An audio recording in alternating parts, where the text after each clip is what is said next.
Hey, welcome to the show. It's good to see you again, and I'm always looking forward to our discussions. They're always lively, and there's nothing hidden, and we are straight to the wire with our comments, and I really enjoy this. It's very, very unusual, but I think super helpful. Well, I'll try not to disappoint.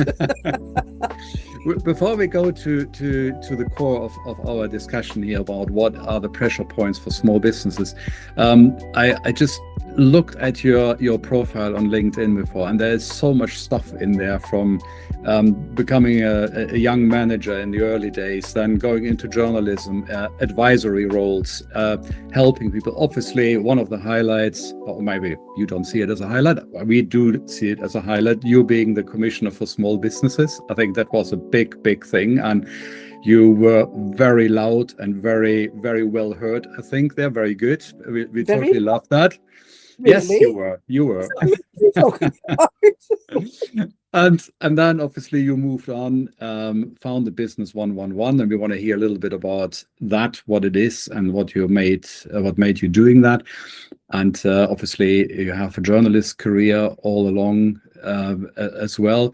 So the question I had was actually, what was young Liz thinking at the time, entering this path? How did this happen?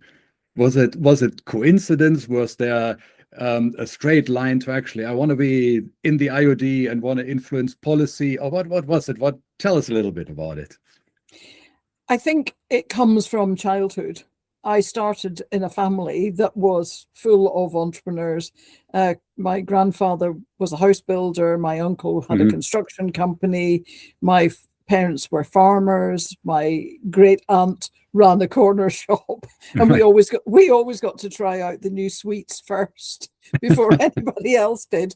But there was that entrepreneurial feel about my upbringing. Also I had a lot of support from my father, who always said, you can do anything that you want to do. And so it never was off the table for me to be running my own business, working freelance, whatever that happened to be. And so I ended up, well, no, I didn't end up anywhere, but at least I hope I haven't yet.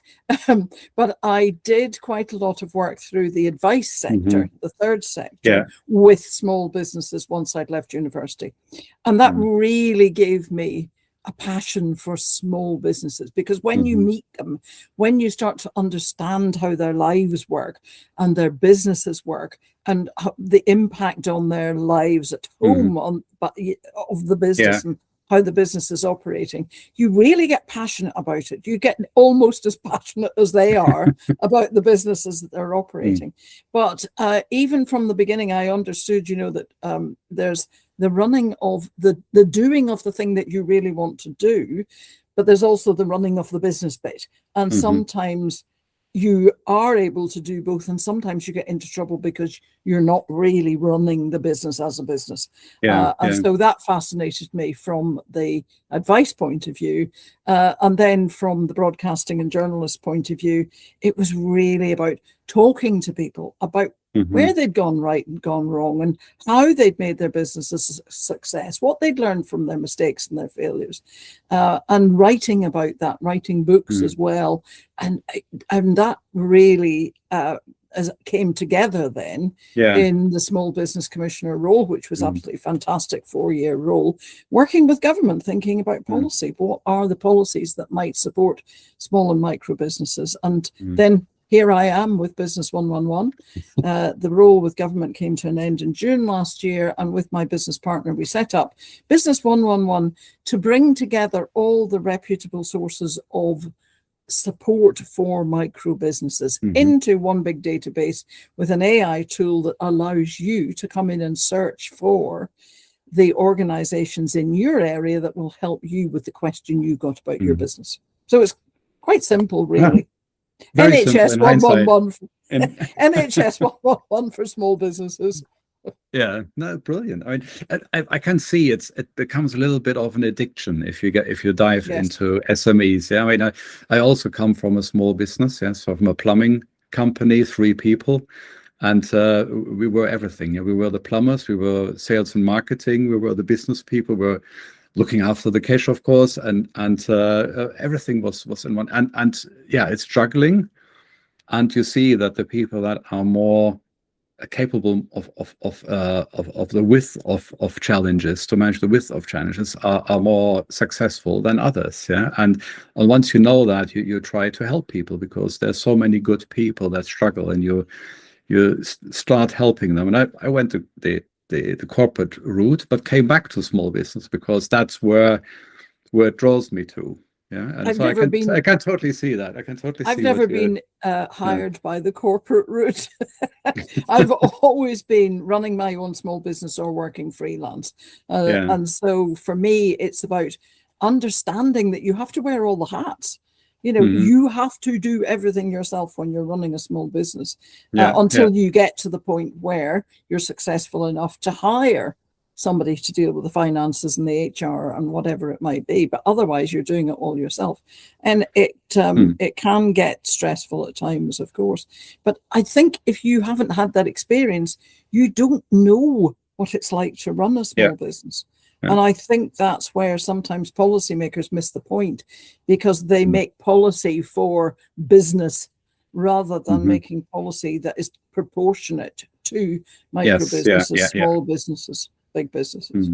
If we go back to your time as a commissioner, I mean, that was at least from the outside, and help us a little bit. It looked like you were on the one side, obviously, as we just touched on, influencing the policies, the policy making, and so on.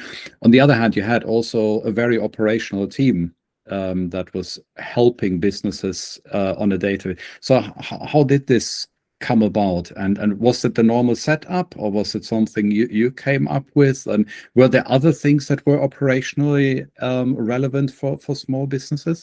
Oh, many things that are under organizations that are operationally relevant within various government departments. The Small Business Commissioner's remit is really to make sure that smaller businesses' suppliers are getting paid fairly by their bigger customers. And so the operational team was the team that was helping where there were disputes arising between small businesses and their bigger customers, and helping them to get paid invoices perhaps that were beyond the agreed payment date. But on the policy front, then you're working with the team in the Department for Business and Trade, helping them to think about what better policy would look like. And of course, we had the King's Speech this week, on the 13th of May, and late payments was one of the issues that was listed in the King's Speech as being as it will be legislated to make better payment processes for small businesses. But it's taken my 4 years and then the year of the next Small Business Commissioner to get to this point. But before that, when the Small Business Commissioner's Office was set up in 2017, the remit was very clear. And of course, the operational team and the commissioners, various commissioners, have been working to that remit since 2017, trying very hard to improve payment practices between suppliers and their customers. So it certainly wasn't down to me. Yeah, but I think it's a very important topic, and I remember when we had our first conversations, we were very passionate about this at that time already. So it felt really like your baby as well. Yeah, so very good. I think what I always wonder is, and I'm a big advocate of the SMEs as well, the micro businesses and the smaller business, as you know. Yeah, but I'm also critical. Yeah.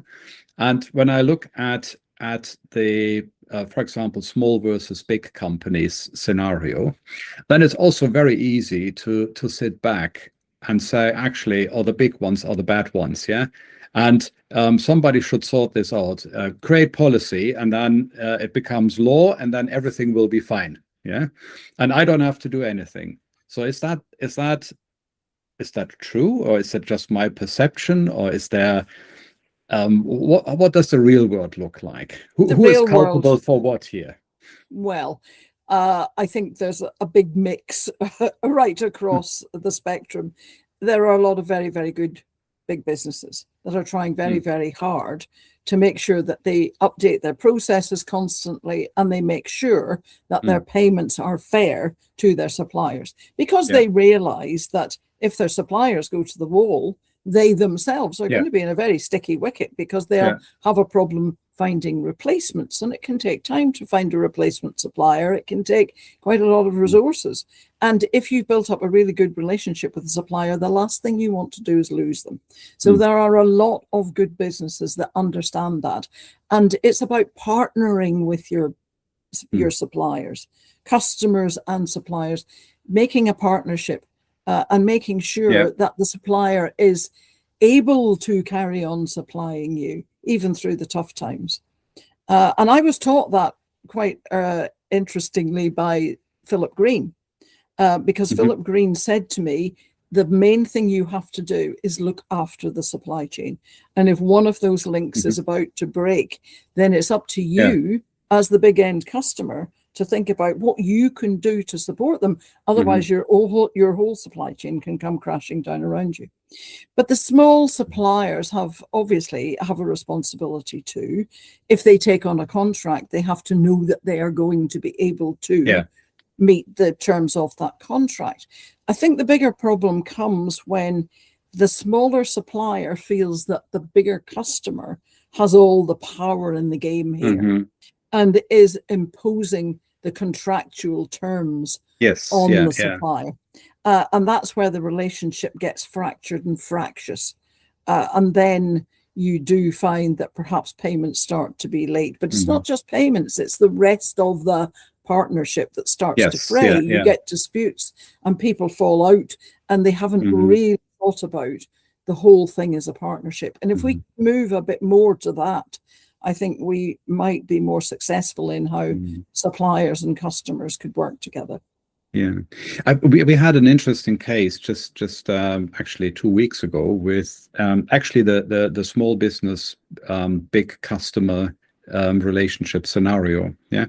And in all fairness, the big business behaved badly, but only in the context of having a small supplier, because I recognized with my corporate background, they were just pulling the standard procedure out. If they're not happy, what they would do with another big company. So if two big companies are not happy, they're saying, well, you owe me that, and you didn't do this, and you should do that. And then they're sitting together, maybe with lawyers or without lawyers, and sorting it all out. And then they have a compromise and move on. And they applied exactly the same thing with a small company, except the small company has no experience, doesn't have the right contract for that, is frightened, and can't survive the period until it's solved with the cash flow. So it was just more a mismatch really than anything else. But that mismatch shouldn't arise, Oliver, because it should be negotiated and made clear right from the beginning. And we need to think about the contracts right at the beginning. But quite often the fear starts before the contract is ever mentioned or negotiated, because the small business will simply fear that they'll lose the work if they bring up various points that they want to see in a fair contract. And so right from the start, there's a mismatch. It doesn't really, it's not just the size, it's the feeling that there is a complete imbalance in power. And I think that's where partnering and stewardship really comes in and is very important.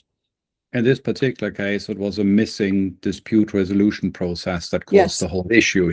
So, but I would suggest that you actually need a conflict avoidance clause rather than just a dispute resolution, because what you want to do is to avoid the dispute that fractures the relationship in the first place, if you possibly can. And if you've thought that through and put that into your contract, then everybody's much more likely to think about avoiding it rather than resolving it.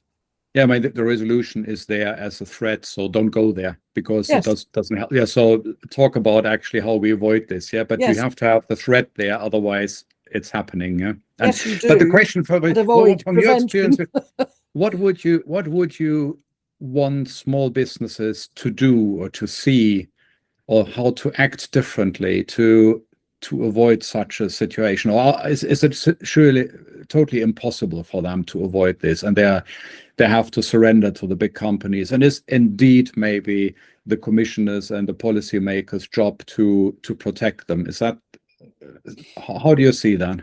I think we need to be building the confidence of those small businesses. A lot of small businesses, micro businesses in particular, say to me, but we're not allowed to negotiate. And that just simply is not the case. But that is the perception of a lot of businesses, that they aren't allowed to negotiate, that it's always the bigger customer who's going to win out in an argument. And they actually have the right to do that. And that just simply is not the case. But interestingly, increasingly, I'm hearing from businesses that are simply saying, no, if we don't get reasonable terms and negotiated terms, and everybody really understands what that means, we are turning down work and walking away. Now, that takes so much confidence to be able to do that. You know, you have to be confident that the work is going to come from somewhere else. In order to do that. And I think we really need to have, we need to shift the culture to one where the bigger customer understands that it isn't about their power, it's about their capability of protecting that smaller supplier for the good of everybody in the supply chain. And I come back to that first point. I think you make an excellent point here. And the thing where I'm wondering is, how do we help the businesses to build this confidence? Because as I said a little bit in our pre-discussion to this interview, a couple of hundred forms on a shelf somewhere of any supporting association is not doing the job. So find a template that might help you in a negotiation. This is not building confidence. This is filling a knowledge gap, but nothing more, really. It's not even filling the knowledge gap, Oliver, because you haven't got time to read 250 documents in the first place. So you're not actually going to find the right template for you. But if I could just suggest, there is something called the World Commerce and Contracting Association, and they have a charitable foundation that does make a lot of those documents free to small businesses. But what they're doing is working with big businesses to really inject this idea to the big business process that you don't need a 300-page contract with a small supplier. What you need is a contract that everybody can understand and sign up to. And they even work with women in various countries, but let's take in Africa, where they are supplying supermarkets here in the UK. But those women are not able to read the contracts.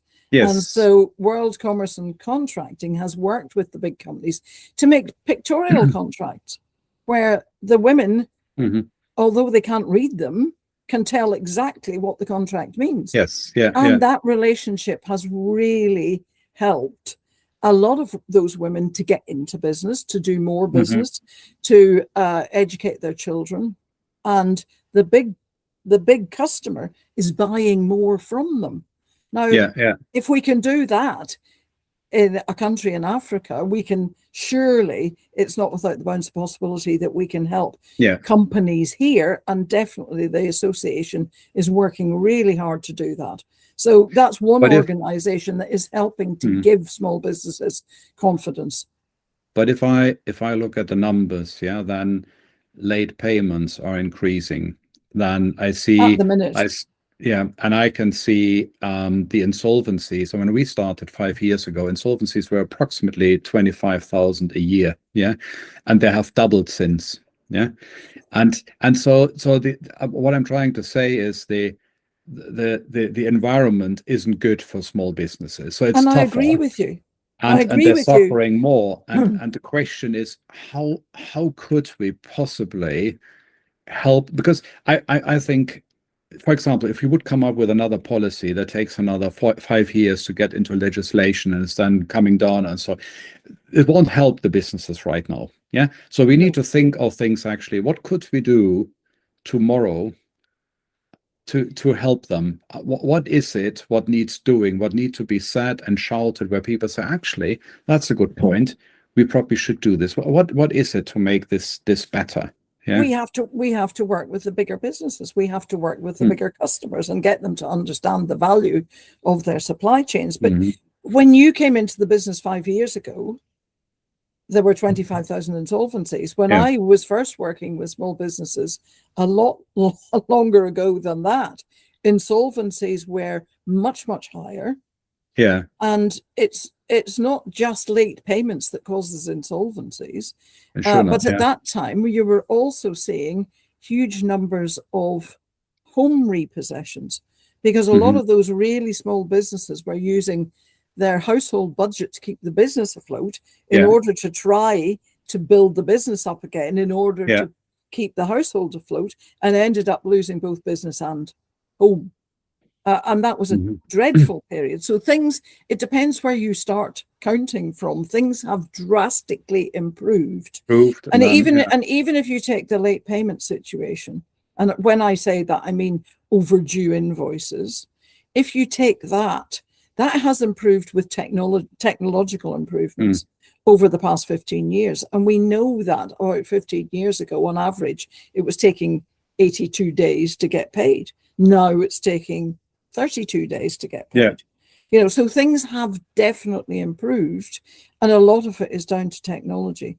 But we need to change the culture, because the biggest issue could be that when the economy deteriorates, people then add payment days onto the contractual payment terms. They may pay on time, but they may be offering you 120. We'll pay you in 120 days. So we've got to try to work with the bigger businesses to get them to understand that really it's not acceptable to be using your small suppliers as a bank. And if you do that, you'll make them go bust.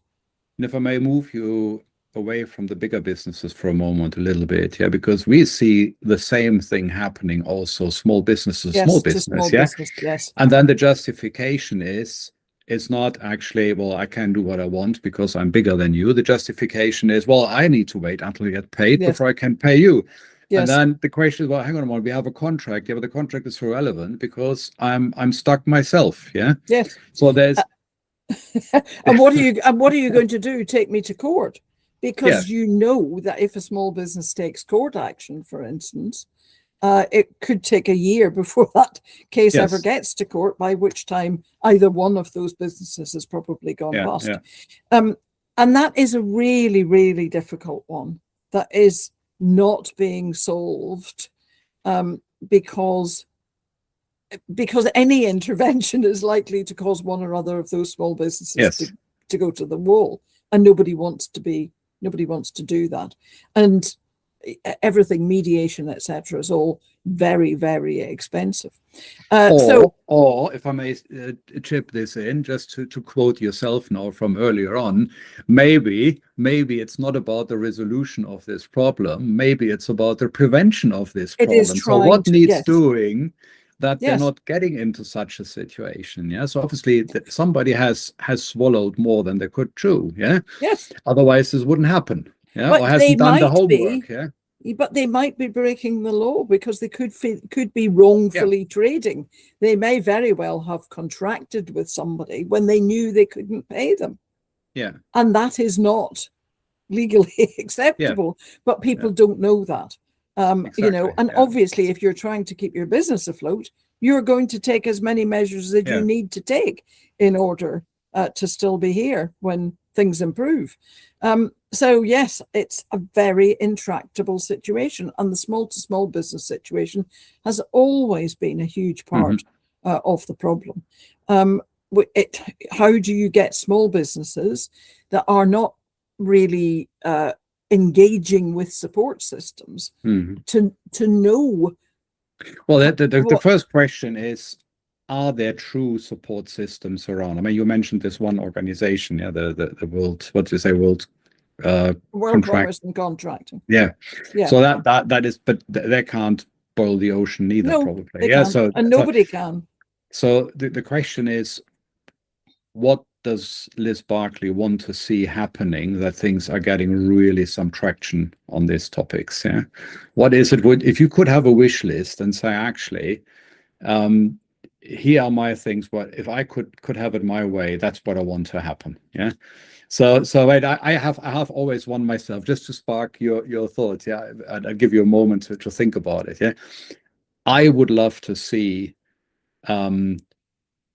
like a driving license, a business license you have to have before you enter business. Because, well, I'm saying this because, for example, you have an extremely capable electrician. He sets up his own business because he's a good electrician, but he has zero idea of how he does marketing and sales, and definitely no idea of how to run a business. And when it comes to payroll and this kind of thing, he's recruiting and payroll absolutely blank. Yeah. So how on earth can we think that this is a safe environment for a family to run a business and be dependent on this? How can this be safe for employees engaging there and making their families dependent on that? So I think actually, well, a business license, let them sit a course for a year, learn the basics of how to run a business, and then they're allowed to register with Companies House. I mean, And who sounds is going to radical. pay for that year of training?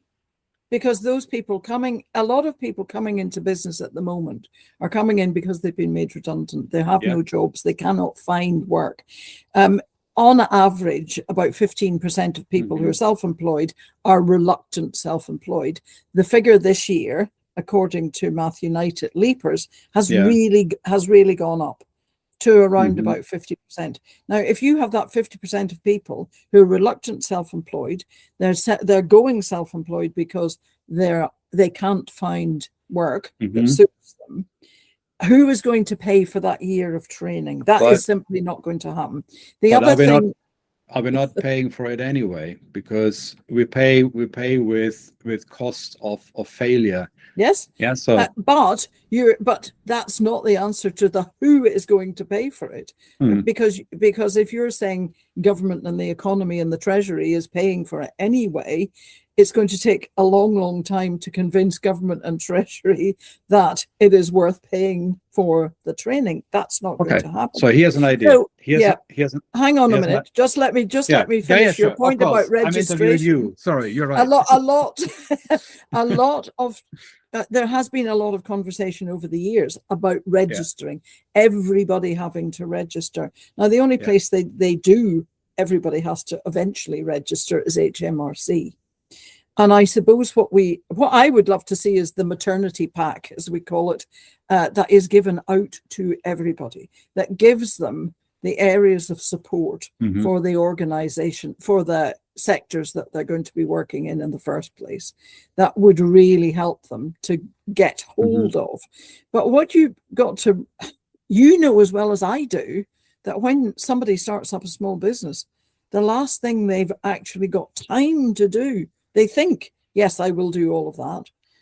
But they get so embroiled in running the business so quickly that it's really, really difficult to get beyond that point when it comes to training. Now, you may say they register with the banks, but it can take 3 months to open a business bank account.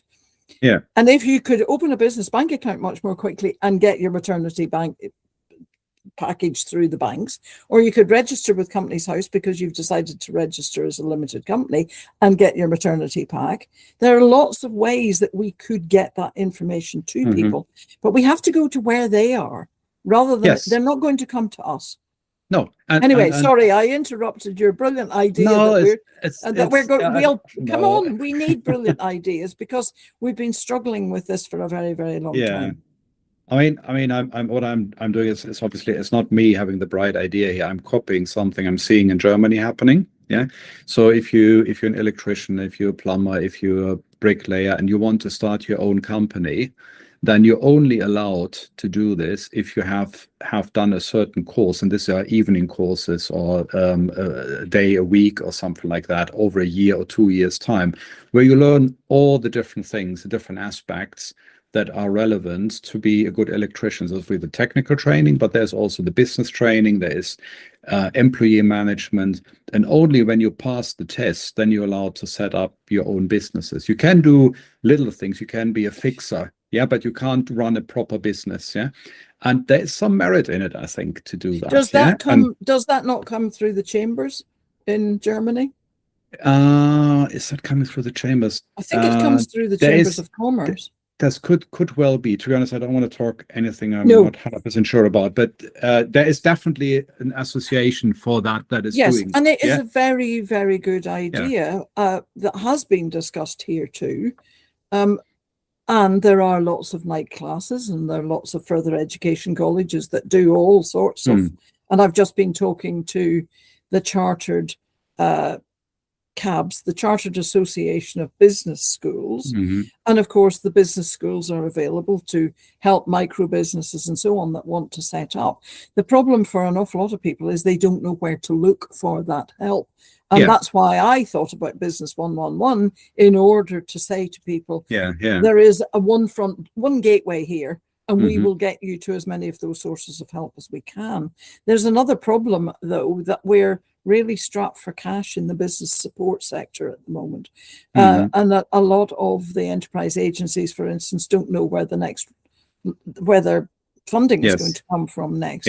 And so we're in danger of losing really valuable support that we already have. And we must not do that, because we really need those micro businesses. They are, I know that MPs of all persuasions call them the backbone of the economy, but it seems to me sometimes they really throw out that phrase without really understanding what it means. They are absolutely the lifeblood of the economy, and without them, the foundation of the economy goes. If you look at the politicians, find me one who comes from a small business, and there are a few. They are there, but there are a few. But I think that more importantly, and what I have realized is that I've run production companies, but that doesn't qualify me to run Business 111. Just because you've been able to successfully run a business with a certain business model and in a particular sector, it doesn't mean that you know how to run any business. And a lot of the politicians have worked in small businesses or run small businesses, but they may not necessarily get a full grip on that. I think part of the problem is also that policymakers haven't run small businesses. And how can we expect policymakers to understand the policies that are required and how to be proportionate for the various sizes and across the various sectors if you haven't worked in them yourself? They struggle even to ask the right questions because they don't know what to ask, because they have no imagination. I agree. So no imagination, no experience. It's not even so much the imagination, no experience, but also there seems to be a bit of a reluctance to talk to those micro businesses. I think there's much more emphasis put on the big businesses and what the big businesses think. But lots of people working in the big businesses have never worked in a small business either. So again, how could they be expected to know what a small business needs? I totally agree. I mean, even with my background, I have to say it was a massive eye-opener when I left the corporate world and started our own business. And not only for myself, what I had to learn, but just the missing knowledge all around me. I was absolutely shocked. I mean, absolute basics are not there. People don't understand the difference between profit and cash. And you feel really being totally arrogant explaining this in Janet and John style to them, but that's what's required because they don't know.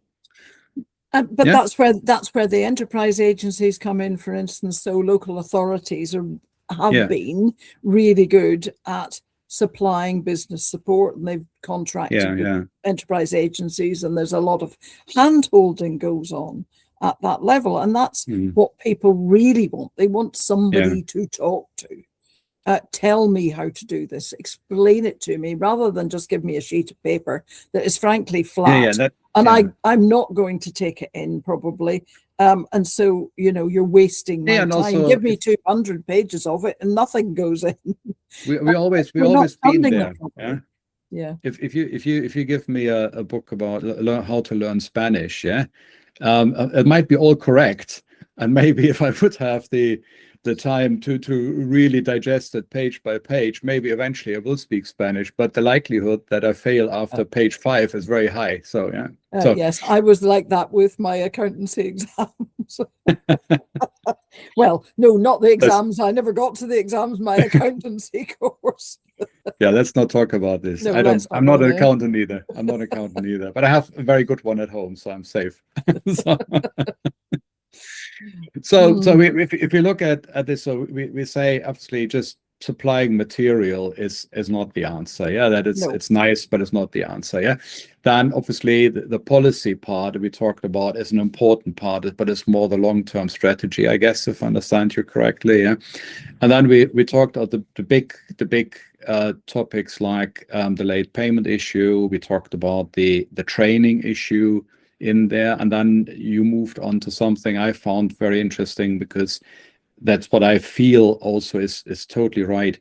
There is the level of, yes, the form, if I need a certain form and need to look for it, then it's great that there is a bank and I can draw it fine. But the next level is the advice bit. What does it mean? How do you use it? What is the context of it? And that's what you were touching on there. That is something I feel is totally missing. There are very, very few corners where you can turn to and you have the right support there. And you can't sign up to all associations and all support groups. If you can handle 2, you're great. If you try 3, you probably struggle. So more is not possible. But also most of them charge a fee, and that's really difficult too for a lot of micro businesses. We know that there are a lot of micro businesses operating illegally because they don't have the right vehicle insurance for the vehicle on the road. They don't have employer's liability insurance. Those ones that are compulsory. So if they can't afford even the insurance policies, how are they going to afford to become members of membership organizations that really could help them? And so I think there's just a need for an awful lot of much more community help, where you can go on to the community boards and ask the question that other people who've been through that will try to assist. But of course, people do like to hear from their peers. How did you manage this? And there may not be ever just one single answer. There may be lots of ways through this. But a really good example comes from the jewelry sector. And one of the business doctors that I know has set up a group within the Jewelry Association. And there's about 25 people in that community. And if any one of them has a query, of course, we've got 25 heads working on it, not just one. Yes. And I think we do need.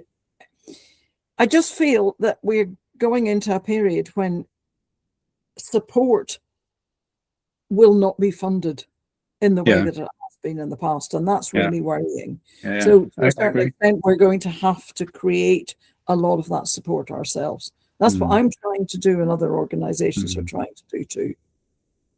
But don't you think there's a need for, if a business doctor does it, or if you do it, then I assume the right quality is there of such a network. Yes, we desperately need the quality. Because the difference is a Facebook group set up by someone and everyone has an opinion is not helping, because then the blinds are leading the blinds. So well, you say that, but sometimes it's ideas that people need. Sometimes it's just not knowing where to start that people need. And somebody on that Facebook group will be able to say, well, I started here. And and I got the advice that I need. That's what I'm not trying to give advice in any shape or form. What I'm trying to do is group together all the organizations that are reputable and that do give free advice and support. to those micro businesses Mm-hmm. and just get them to the right source of help for their business at the right time. Mm-hmm. And I think that some of the other community groups that you see, that's what people, they want to be able to ask their peers in their own sector, so that they're sector specific. Mm-hmm. Because if you're asking questions about the construction sector to the hospitality sector, it's possibly not going to get you the answer you want. But sometimes even then, we operate in bubbles, and there are things to be learned from other sectors and how other sectors have dealt with it. I think we're going to have to be a bit more self-sufficient as to how we get help from other people. I think it's networking with intent. Let's ditch the networking with the warm wine and make sure that it's much more high quality speakers and people invited who really can help answer some of the questions. I want to, because we're coming slowly to an end of our session, but there's one thing I want to revisit, because that clicked with me when you said it, when we were talking about the late payments, and you said, well, it was a lot worse than it was when we started, and it got worse again. But you said tech was a massive driver of bringing it down from, you said something like 82 days or something, I can't remember. In the 90s, 82 days, I think. yeah, to 32 days or whatever it is now in these days. Yeah. So, and here's my question to you. Do you think with AI and with obviously the computing capacity we have now, which we didn't have at the time, do you think this will help making things even better going forward? Or is that because it's, I'm just throwing it in there, because it's going at a speed which is so high that even very knowledgeable people struggling to keep up with it, that it becomes more a problem? How do you see this, or what do you like to see to make this a very good experience for small businesses? The truth is that the tools that you can use are wonderful if everybody agrees to use them. But, we've got e-invoicing coming through, for instance, in April 2029. It'll be mandatory. Lots of companies using e-invoicing at the moment.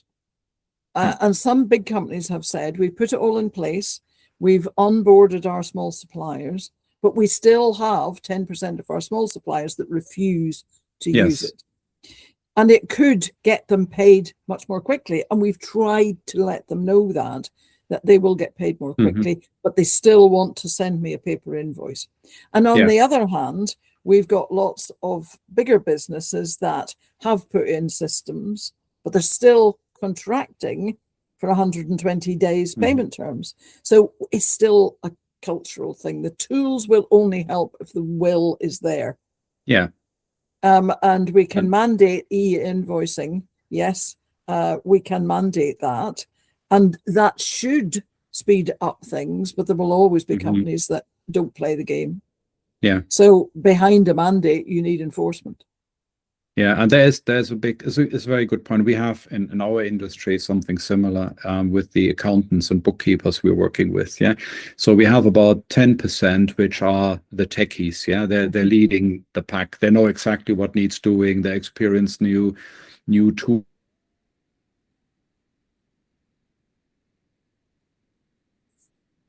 They're even refusing clients that are not using this to work with. Yeah. And then we have in the middle, we have about 60% sitting there, and they're just watching what's going on. Yeah. They know something is happening and have to do something, but they're not sure what. And they're waiting for somebody to show them the way. And then we have the bottom. I always say these are the people that are happy that the fax machine was invented. Yeah. And they're even under life-threatening conditions, not interested in trying something new. Yeah. And to some degree, it's fine, because if you know you retire in 2 years' time, why would you turn your company upside down? I do get this. Yeah. But there are a lot of people. Fear of spending money on the wrong thing. Yeah. Some of these things are quite expensive. And if you think lots of people have got Betamaxes sitting in the loft and they didn't choose VHS, so they may very well be along the same lines. How do I know what to choose? And how do I know what's the right thing for my business to spend money on? So again, that is. So how do we crack this? How do we address this? Well, again, it comes back to that. Do we have the organizations that can give the support? On the digital front, for instance, there's Digital Boost, a charity, which is really good at helping people who want help with specific questions around digital adoption. And they will put you in touch with a mentor who can help with that very specific point that you're asking about. And that is brilliant because it handholds. It really does show people what the benefit might be. That is the way forward. But of course, how do you afford? So we've got to get to the point where technology can do most of it and most of the basic stuff. And then the more complex stuff that does need the hand-holding is properly funded, because otherwise we're always going to have a board of businesses not making it to their first birthday. Yes. But can I ask you a question, Oliver? Because absolutely. You raised the point that in Germany there is an organization to which you must register and you've got to go through training, etc. What is the failure rate in Germany? Is it better than it is here? To be very honest, I can't tell. I can't tell because I haven't looked it up. But what I can tell is that from pure experience, working with companies in Germany and working with here, the level of quality and knowledge these companies in Germany have is head and shoulder above what we have in the UK. Yeah. So and why then do they have payments running at more or less the same rate as we do here? Well, I think payment is just one aspect of it, isn't it? Yeah, there are many different areas, and I think payment, of course, is an indicator, that you get into troubled water if it gets out of hand. Yeah, but the real issue then is the insolvency, which you need to measure. Yeah, and you probably have to do this if you want to do it properly by industry sector. You can't just take the average temperature of the hospital and have a view on whether patients are healthy or not. Yeah. So, and it's also not all businesses being regulated in Germany. That's also fair to say. So if you want to open up a corner shop, you can do this without any qualification, really. Yeah. But the moment you do something that has more of an impact on other people's life, then you can't, and you have to go through the process. Yeah. So, for example, you wouldn't be allowed to have to train people in their profession if you don't have done the proper training. You can't do training on the job and give somebody a qualification or something like that. Yeah. And I'm not saying the German system is perfect. It's just something that springs to mind. And probably what one should do is one should have an educated discussion between the two systems. And there are also voices in Germany, to be very frank, saying we have too much administration around it. How can we compete with companies like the UK, where you're not in the EU, or we are not in the EU anymore? But how can we compete with a country that doesn't have the same regulation level like Germany has? Because it's very costly to do this, and you have this. Most small businesses in this country think that they're over-regulated and there's much too much red tape. And part of the problem that we're facing at the moment for small businesses, everything is coming at once. So the minimum wage, the living wage, all going up at once, additional national insurance contributions. If the wages go up, the national insurance contributions go up, the pension contributions go up. Then you've got increased business rates, you've got all sorts of issues coming at the same time, and you've got the Employment Rights Act coming into force gradually. So there's just sometimes too much at once. You could possibly cope with changes if they were phased, but when they all come at the same time, it's just horrendous. And a lot of small businesses are really struggling at the moment, to the point where they're simply saying, you know what, I'm only 2 years Mm. from retirement and I'm going to shut down now rather than Yeah, wait. yeah. Oh, I don't care and see what happens. Yeah, we see Hmm. this a lot. I mean, we had people putting up an aerial here on the house, which was about I would say 2.5 meters above ground, and they had to put a harness on, a hard hat, had to have fixes in the wall and wired up. And I said, "You're joking? Yeah, I mean, when I put up the curtains in the living room, I wouldn't do that, would I?" And they say, but we have to, yeah. And then we have builders here, and they're saying, yeah, we have the same rules, but if I do this, my business is dead, so I'm not doing it. Yeah, here we go. Yes, but And it's if you don't do it and you fall, yes, as we used to say in the health and safety executive, if you think you can't yeah, afford to follow the rules, you definitely can't afford to have an accident. So yes, it's true. a It's it's true. a very tricky balance It's a to, very tricky balance. yeah. Yeah. And I wonder sometimes, I mean, this is drifting a little bit, whether the answer is that certain elements of running a business should be outsourced. Yeah, it should be, or there should be an option to outsource it, that you say, actually, my total employee management, I outsource. There is somebody who it works in my interest. It's not somebody who wants to capitalize on my missing knowledge and capabilities and time, but there's somebody who genuinely wants to help me and offers me a way of recruiting people, managing people, phasing people out, training people. Yeah. And I don't have to worry about this because I'm an electrician. I'm not an expert in people management. Yeah, this And kind a of lot of stuff. people do that. Yeah. A lot of people do that. There are lots of companies that offer all of those various Yeah. services. The question is, can the electrician afford it? I would argue yes. If it's a service that is adding value, then you can. Yeah. If it's not If adding you've got to value, then yeah. if you've Yeah. got to that point in your business where, Yeah. yes, where you can So I afford it, know, I yes, know, of I know. course. Isn't that And it that's why wouldn't we've be got so many great? freelancers, don't forget. There's lots of people who Yeah. are freelancing. As I said before, some of them are reluctant freelancers Yeah. or reluctant self-employed, but a lot of firms are taking on freelancers to fill those roles because at the Yeah. moment they don't want to recruit permanently until they see how the business is going to go. So Hmm. that's a form of outsourcing that we're seeing Yeah. increasingly.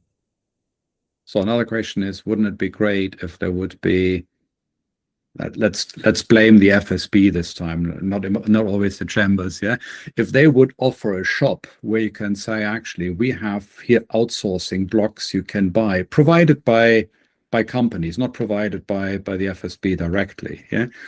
But where you say, I can buy my HR kit there, I can buy my back office management, I can buy my cash flow management or my stock management or whatever. I can buy bits there, which are not the core of my little enterprise, but they're essential that I get it right, because if I don't get it right, I will be in trouble. Yeah. And Wouldn't this be lovely?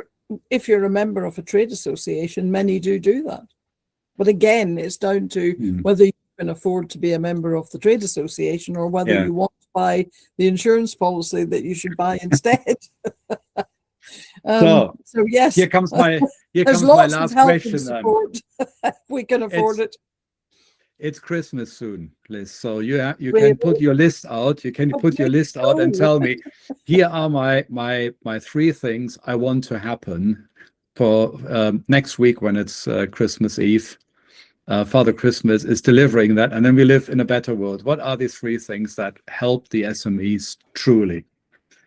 I want everybody to stop using the phrase SMEs because there isn't such a thing. You and Guilty I have as had, guilty, yeah, guilty as guilty. charged. You and I have had this conversation before because the Yes, needs of the micro businesses, the small businesses, the medium businesses are are all different. completely True. different from each other. So I would really like a recognition of how important the micro businesses are. There are Yes. 4.8 million of them. They're hugely Yeah. important. They're pumping 1.7 trillion into the economy every year.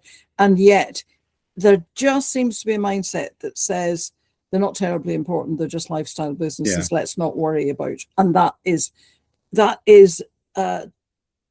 ignoring the fact that Yeah. not only do they pump that money into the economy, but they add so much social value And I really would like it that we could get that recognition for micro businesses. Yeah, I think it's a very good point, because it's in the corporate world we call this then segmentation, and say, yeah, take the big group and split them into meaningful chunks, because they all need different support and help, and so you don't want the same thing, the same medicine for everyone. Yeah, I take your point. So I will do better, Liz, I promise. So that's one. I'm going to steal this from my friend Ian Cass, who is the chair of the Micro Business Alliance, and he would like every councillor who has recently been elected and every MP to spend a day before they start their job on the high streets with their small businesses, talking to them and really understanding what the issues are that they face. Because I think once you get embroiled in the political system, there's less and less time to get out there. You know, so an edict that says everybody entering political life has to spend that amount of time understanding their constituents, particularly the small and micro businesses, because the high streets are crumbling, as you probably know. And then another thing that I really would like us to get our heads around is if we could get cash running through the system more quickly from the big customers all the way down those supply chains to the littlest cog in the wheel at the bottom of the supply chain, which actually fundamentally is the most important bit of it. What could we do in terms of productivity improvement and growth? Because that would build confidence if you knew the cash was going to be quicker coming to you. And then you would invest, and then you would grow. And if we could get the figures around about that, so that we could prove to the Treasury that getting the money to the micro business is the most important thing, and we build from the bottom up.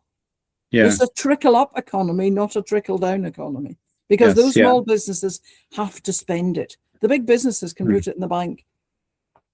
There you go. There's 3. There's lots more. Thank you. And can I have a 3A? And that is, can we have policy that is proportionate for the business in the sector that it's in? Rather than one size fits all. There you go. And non-threatening. Yeah, this is something that I feel always is a bit. This is people shouldn't live in fear because there is no new law. They should be happy that it's there and it's helping. They should not feel that it's a problem. Yeah, I agree. But a lot of that problem comes from a tax system that was built for big businesses and is completely disproportionate for micro business at the bottom end. Yeah, I agree. Well, I'm glad you do. I'm glad you agree, because I would be terribly upset if we finished a conversation where we disagreed. No, I think the chance that we two disagree was very slim, wasn't it? So, I don't know.